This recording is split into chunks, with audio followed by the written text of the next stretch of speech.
हुल्लड़ मुरादाबादी का नाम हम में से काफी लोगों ने जरूर सुना होगा।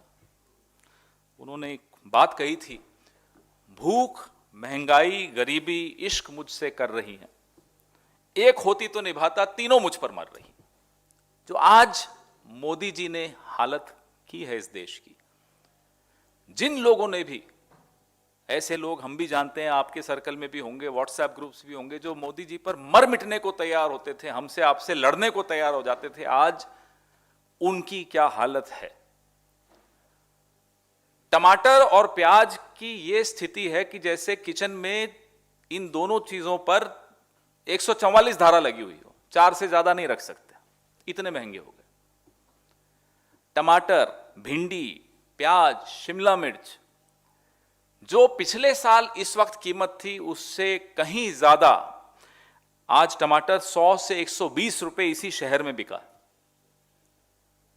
तो इसलिए बड़ी बड़ी बातें करने वाले जो लोग हैं, नए नए मुद्दे लाकर डिबेट्स करने वाले लोग हैं, सुबह से शाम तक आपको परेशान करते रहते हैं कि भैया बाइट लेकर आओ, फला मुद्दा, जो कि है ही नहीं। सुबह से मुझको भी बहुत फोन आया आप जैसे साथियों के। मैं हैरान था कि मुद्दा क्या है और बात किस पर हो रही है।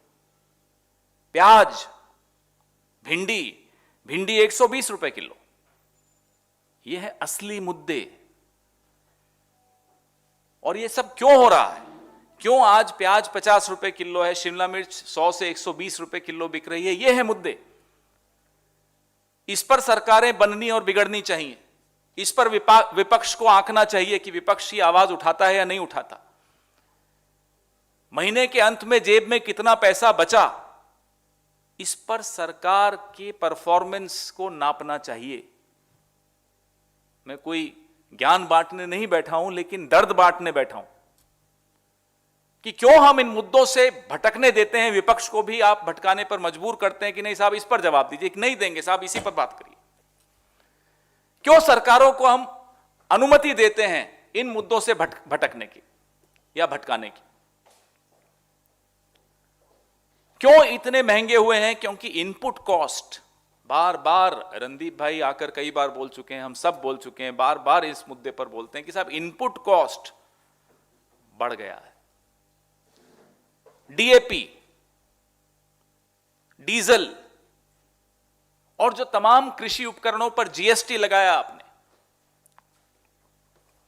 प्री कोविड जो हुआ हम सबने देखा, ड्यूरिंग कोविड जो हुआ हम सबने देखा, पोस्ट कोविड की कोई तैयारी नहीं थी, वो आज दिख रहा है।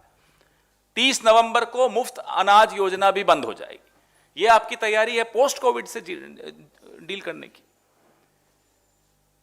कोविड के बाद जब लोग अपनी बची हुई जिंदगी को समेटने का प्रयास कर रहे हैं, अपनी अर्थव्यवस्था सुधारने का प्रयास कर रहे हैं, उस वक्त तो उनको सहारे की सबसे ज्यादा जरूरत है और आप उस वक्त हाथ खींच रहे हैं। तो बड़े दर्द के साथ हम ये बार बार ये मुद्दे उठाते हैं कि आप सबसे निवेदन करते हुए उठाते हैं, साहब इन्हीं मुद्दों पर रखिए राजनीतिक संवाद को, क्योंकि यही मुद्दे हैं जो लोगों के काम आने वाले हैं, यही मुद्दे हैं जो लोगों को दुख पहुंचा रहे हैं, यही मुद्दे हैं जिन पर आधारित होकर लोग अपना वोट तय करेंगे कि किसको देना है, किसको नहीं देना।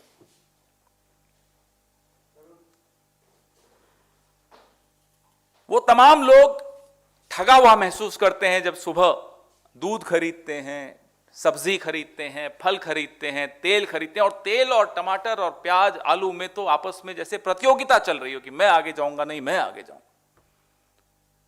वो तमाम लोग ठगा हुआ महसूस कर रहे हैं। आज सुबह से शाम तक हम और आप जब संघर्ष करते हैं और फिर खबर आती है कि रेडीमेड कपड़ों पर और चप्पल पर भी, ये वही चप्पल है जिसको पहनकर मोदी जी कहते थे हवाई जहाज में यात्रा की जाएगी, चप्पल पर भी जीएसटी 5% से बढ़ाकर 12% कर दिया जाता है। सुना है ज्वेलरी पर भी होने वाला है। आप बताइए कि अगर इस तरह से इन उत्पादों पर जीएसटी इतना बढ़ा दिया जाएगा तो चोरी बढ़ेगी या घटेगी? ब्लैक इकोनॉमी बढ़ेगी या घटेगी? मोदी जी के साथ समस्या यह है कि उनको अपनी गलती का एहसास 1 साल बाद होता है और फिर उस गलती को ढकने के लिए दूसरी गलती कर देते हैं। तो 7 साल का मोदी जी का जो कारवान है गलतियों का एक सिलसिला मात्र है, उससे आगे कुछ नहीं है। किसानों के बिल लाए, 1 साल बाद समझ में आया जाकर कि गलत था। अब फिर कोई गलती कर देंगे ताकि पिछली गलती को हम याद न रख सकें। लेकिन उन 7 सालों की जो गलतियों का खामियाजा है वो मुझे, आपको, हम सब मध्यम वर्ग के लोग हैं, मध्यम वर्ग के नीचे के लोग हैं, उन सबको भुगतना पड़ रहा। जिन लोगों को गरीबी रेखा से ऊपर सरदार मनमोहन सिंह जी ने उठाया था, वो तो वापस गरीबी रेखा के नीचे गिर ही गए, और भी नई एक खेप तैयार हो गई गरीबी रेखा के नीचे की। यह है मोदी जी की गलतियों का सिलसिला, और यह है उन गलतियों का खामियाजा जो हमें और आपको भुगतना पड़ रहा है। इसलिए इस प्रेस वार्ता का मुख्य उद्देश्य यही है कि हम अपनी तरफ से जो हमारा फर्ज है, जो हमारा धर्म है, वो निभाएंगे। इन मुद्दों पर आपका ध्यान, देश का ध्यान, समूचे विपक्ष का ध्यान लाएंगे, और हो सकता है शायद सरकार का भी ध्यान जाए। असली समस्या पेट्रोल, डीजल, खाने का तेल, टमाटर, भिंडी, आलू, बड़े अनरोमांटिक बातें कर रहा हूं मैं। इसमें कोई ग्लैमर नहीं है राजनीति का, माफ कीजिएगा, वो है भी नहीं। पोएट्री नहीं है, प्रोज है, साहित्य है, बोरिंग लगता होगा, लेकिन हकीकत जिंदगी की यही है। इसलिए अगर आपको कोई उम्मीद हो कि इस मंच से कोई लुभावनी बातें होंगी, तो माफ कीजिएगा, कांग्रेस लुभावनी बातों के लिए आपके पास है, मोदी जी वहां जाइए, लेकिन कांग्रेस कड़वी हकीकत आपके सामने रोज रखेगी, जैसे कि रखती आई है, आगे भी रखेगी। 2024 में नतीजे बदलेंगे, ये पूरी उम्मीद है हमें, क्योंकि आज लोगों को एहसास हो रहा है कि जो आदमी अचानक आकर बोल देता है साहब तपस्या में कमी रही होगी, साहब कमी तो बहुत जगह रही है आपकी। देश को समझ में आ गया है कहां कहां कमी रही है, और आज भी गुरूर देखिए, घमंड देखिए कि तपस्या में कमी रही कि कुछ किसानों को नहीं समझा पाया। कहां है पन्ना प्रमुख, क्यों नहीं समझा पाए? वो सिर्फ वोट लेने के लिए हैं क्या? नोटबंदी से शुरू हुआ वो सिलसिला आज यहां आकर हम खड़े हैं, जहां दिन का खर्च चलाना संभव नहीं है।